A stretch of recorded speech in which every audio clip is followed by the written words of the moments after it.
នារីម្នាក់ជួនមិត្តភក្តិទៅសម្ភាសការងារតែបែរជាត្រូវបានគេយល់ច្រឡំថាជាអ្នកមកសម្ភាសដែរអ្នកសម្ភាសបានសួរនាងពីចំណូលចិត្តហើយនាងក៏សួរត្រឡប់ទៅវិញថាតើការផឹកស្រាគិតជាចំណូលចិត្តដែរឬទេប៉ុន្តែអ្នកសម្ភាសបែរជាក្រោកឈរភ្លាមហើយសម្រេចចិត្តតែងតាំងនាងជាជំនួយការសៀវនាងមានអារម្មណ៍ស្រឡាំងកាំងយ៉ាងខ្លាំងព្រោះក្រៅពីផឹកស្រានាងមិនចេះអ្វីទាំងអស់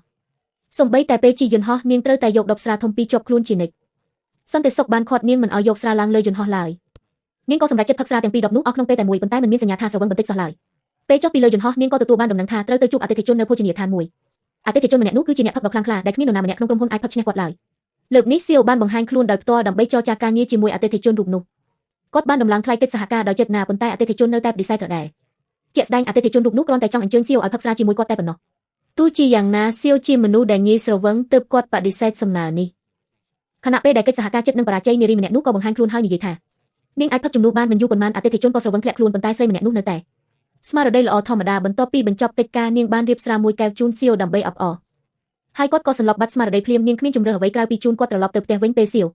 ភ្ញាក់ឡើងគាត់ស្រាប់តែបានក្លិនស្រាគាត់ពិតជាភ្ញាក់ផ្អើលយ៉ាងខ្លាំងដែលឃើញនារីម្នាក់នោះកំពុងដុសធ្មេញដោយប្រើស្រាគាត់គិតថាវាគឺជាទេពកោសល្យដ៏អស្ចារ្យទើបគាត់បានផ្ដល់តំណែងជាលេខាផ្ទាល់ខ្លួនឲ្យនាងលុះពេលលើថាប្រាក់ខែប្រចាំឆ្នាំដល់ទៅ5លានយន់នាងក៏ចុះកិច្ចសន្យាដោយមិនស្ទាក់ស្ទើរប៉ុន្តែនៅពេលដឹងថាខ្លួនត្រូវ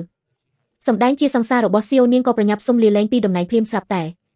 បុរសនោះប្រាប់នាងថាបើនាងហ៊ានរំលោភកិច្ចសន្យានាងត្រូវបង់ប្រាក់ពិន័យ$10 លានអាមេរិកឬបែបនេះនាងក៏ត្រូវបង្ខំចិត្តបោះបង់គំនិតចង់លាលែងវិញក្រោយមកសៀវបានសុំឲ្យនាងទៅចូលរួមពិសាអាហារជាមួយគ្រួសារគាត់ថ្ងៃបន្ទាប់នាងក៏ទៅដល់ផ្ទះរបស់សៀវពេលឃើញស្រានៅលើតុនាងក៏លើកវាផឹកដោយមិនញើតអ្នកទាំងអស់គ្នានៅទីនោះស្រឡាំងកាំងអស់ហើយបន្ទាប់មកនាងក៏បួសជីតារបស់សៀវផឹកជាមួយនាងសៀវព្យាយាម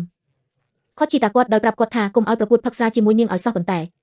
ជីតាក៏ស្ដីបន្ទោសគាត់វិញដោយគិតថាគាត់មិនអាចចាញ់ស្រីម្នាក់បានឡើយប៉ុន្តែមិនយូរប៉ុន្មានជីតាក៏ស្រវឹងបាត់ទៅ